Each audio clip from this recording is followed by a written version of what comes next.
Fazendeiro é líder, foca resultado sem paternalismo. Dentro dessas 8 comportamentos que essas fazendas têm que entregam o melhor resultado, a primeira é a chave do sucesso.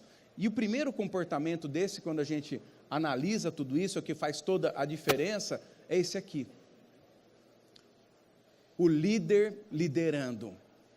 O dono exercendo o papel de dono. Todos os 8 comportamentos, ou aliás, os 7 comportamentos que eu vou compartilhar com vocês aqui, só vai ter sentido se esse primeiro, que é o líder liderando, tiver em exercício. E o que é o líder liderando? Quando a gente fala em líder liderar, no final das contas, liderar é bater meta através da equipe. Liderar é inspirar pessoas, projetos e ideias. Liderar é mostrar o caminho e garantir com que esse caminho seja percorrido. Isso é liderar. O líder é aquela pessoa que atrai para si a responsabilidade, que ouve, porém é aquela pessoa que orienta todas as pessoas a cumprirem aquilo que foi definido. Então, se a gente tem um líder confuso, se a gente tem um líder que não assume para si a responsabilidade do sucesso, a fazenda acaba não tendo o caminho necessário para seguir.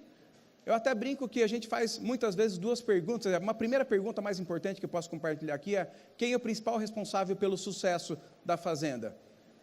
E aí tem 2 respostas básicas. A primeira: aqui é todo mundo, porque aqui é uma família. Não é cola, né? Então, aqui é todo mundo, aqui é uma família, assim por diante. E outra resposta fala assim: não, eu sou o dono, eu sou o gerente, eu sou o capataz, eu sou responsável pelo sucesso dessa fazenda. Gerente tem autonomia. O gerente, quem está lá na frente no campo, ele tem autonomia. O que é importante dizer aqui? Autonomia é diferente de soberania. Então você tem um dono que tem um gerente que toma decisão. Teve uma ocasião que eu estava numa fazenda, até uma fazenda no Pantanal Sul Mato Grossense, e participei de uma situação que foi muito clara para mim. O dono da fazenda chegou para o gerente e fez a seguinte pergunta: quando eu te contratei, eu contratei você inteiro ou contratei você do pescoço para baixo? O cara ficou assustado assim: como assim? O senhor me contratou inteiro. Na verdade, eu contratei mais você aqui do pescoço para cima. Então, a tua decisão, a tua opinião vale para mim. Vocês estão entendendo o que eu estou falando sobre empoderamento?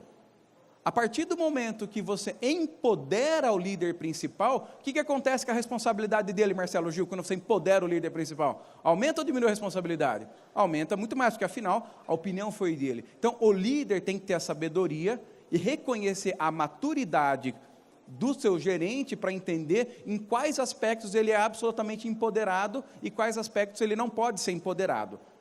Se você avalia os aspectos de empoderamento do seu líder e percebe que poucas coisas você consegue empoderá-lo, vem a seguinte questão: será que é meu líder certo?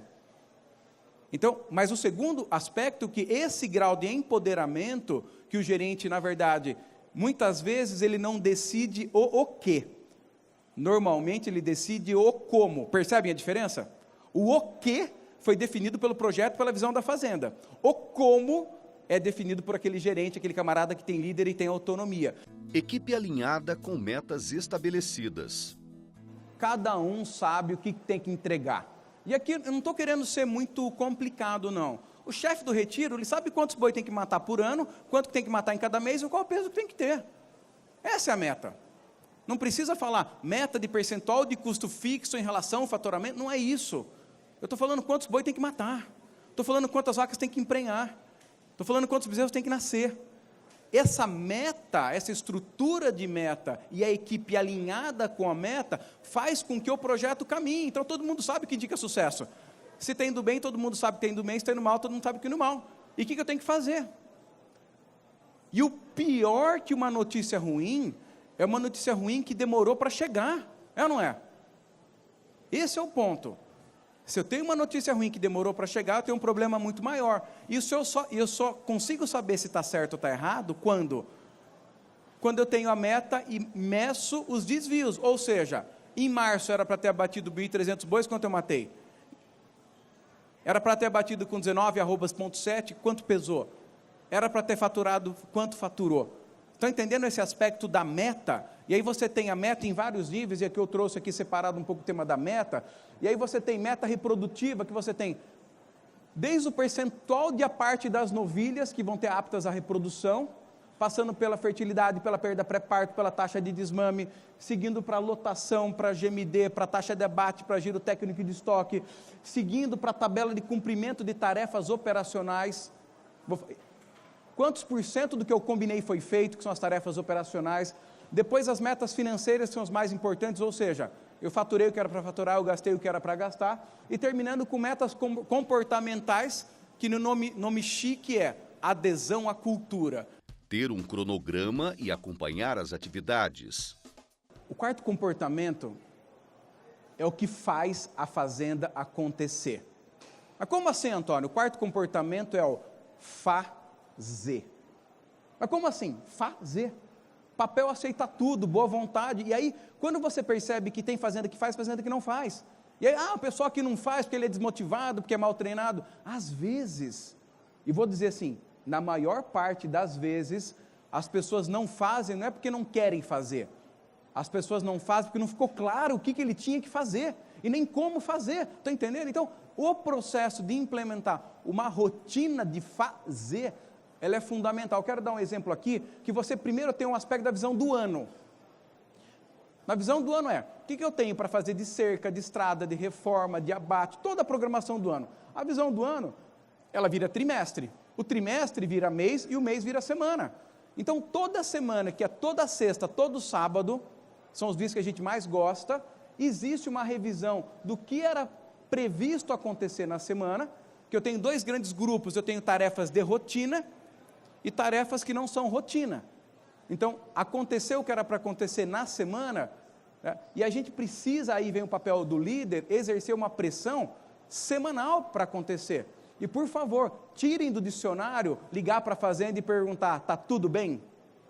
Não tem ligar e perguntar, está tudo bem. Tem ligar, Guilherme, e perguntar assim, estou aqui com a relação das atividades, e a atividade 1 foi cumprida? A atividade 2 foi cumprida? Como que está a atividade 3? A atividade 4 finalizou? Perceberam a diferença de ligar para a fazenda e perguntar, e está tudo bem aí? Atenção para o fluxo de caixa. Em casa quem manda é a mulher, e na fazenda quem manda é o fluxo de caixa. Então, seguindo essa filosofia que eu concordo, nos dois aspectos inclusive, né? Que quem manda em casa é a mulher, quem manda na fazenda é o fluxo de caixa. O fluxo de caixa determina o aproveitamento das boas oportunidades. E se eu tenho uma previsão do fluxo de caixa, com prazo eu resolvo qualquer problema. E como assim resolvo qualquer problema? Não tem, vamos colocar assim, desafio algum eu saber que vai faltar dinheiro para o meu caixa daqui 12 meses. Por maior que seja o furo do meu caixa, em 12 meses eu tenho tempo para achar uma solução. O que não pode acontecer é faltar pouco dinheiro amanhã, não saber. Então, quando eu tenho uma boa gestão de fluxo de caixa, o primeiro, eu antecipo todas as situações que vão chegar, que eu chamo de ruim e péssima, que é quando você já não tem mais opção, e aí você passa a ter que tomar dinheiro caro, ou passa a ter que tomar atitudes contraproducentes, porque o caixa está apertado. E quando eu crio uma condição de fluxo de caixa previsto bem feita, o que acontece com essa condição de fluxo de caixa prevista bem feita? Momento como esse que nós estamos vivendo, eu tenho baitas oportunidades. Atentar para a produção de forragem. Entendam aqui quando eu falo produção e colheita de forragem, que tem um foco de produção muito grande. É produção e colheita de forragem, porque existem aspectos de lotação e GMD que interferem diretamente no resultado. Eu só consigo ter lotação em GMD quando eu tenho o quê? Quando eu tenho estratégia de entre safra, quando eu tenho folha, quando eu tenho um programa sanitário, quando eu tenho um programa reprodutivo, quando eu tenho um programa nutricional. Então, eu tenho esse aspecto de produzir e colher pasto. Por que eu falo produzir e colher pasto?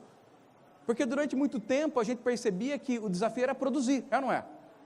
Agora, de nada vale produzir, especialmente com as novas tecnologias, de você plantar uma mombaça depois de uma área que veio da integração e mombaça passar. Então não adianta produzir, tem que colher. Então essas fazendas têm, com a mesma intensidade que ela avalia as questões anteriores, ela debate todas as estratégias para transformar capim em carne.